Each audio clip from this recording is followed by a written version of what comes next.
Kepada jajaran Polri maupun Kompolnas, jangan memutar-balikan fakta maupun logika hukum. Halo, selamat malam jajaran Polri maupun jajaran Kompolnas. Perkenalkan, nama gue Arya. Gue sudah mengikuti perkembangan berita akhir-akhir ini, khususnya dalam hal yang akan gue tunjukkan ini dalam dua footage berikut ya. Yang pertama ini, dan yang kedua ini. Spionnya juga rusak. Ini sebelah kiri.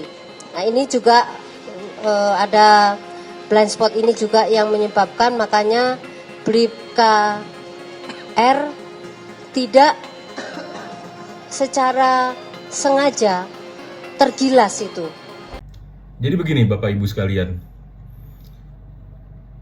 berbicara pertanggungjawaban pidana, hukum pidana itu tidak mengenal konsep nggak sengaja. Dalam hukum pidana, bentuk kesalahan itu secara garis besar hanya ada dua. Yang pertama dolus, yang artinya kesengajaan.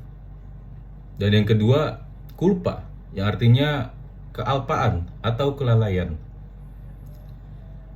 Dan dari dolus maupun culpa itu sama-sama memiliki coraknya masing-masing. Tapi oke lah, kita pegang yang garis besarnya aja, dolus dan juga culpa.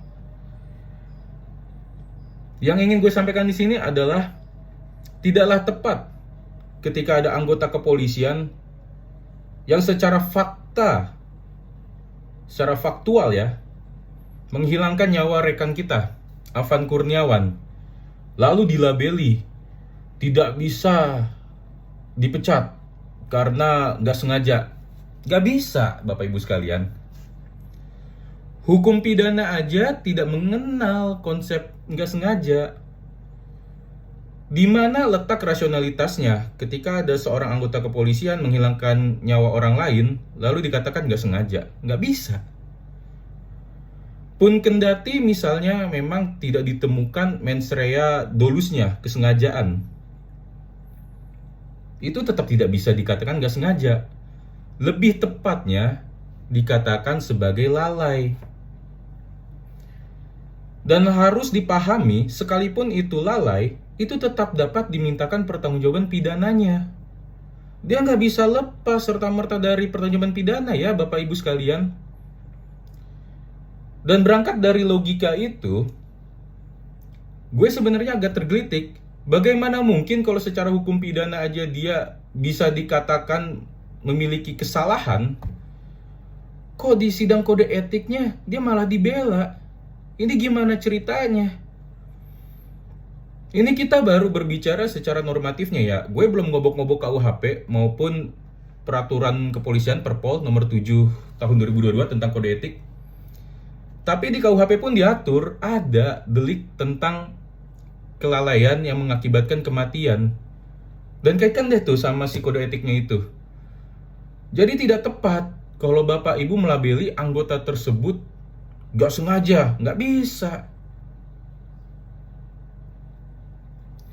Jadi yang mau gue sampaikan juga pada kesempatan kali ini adalah tolong kepada jajaran Polri maupun Kompolnas bekerja secara jujur dan berintegritas.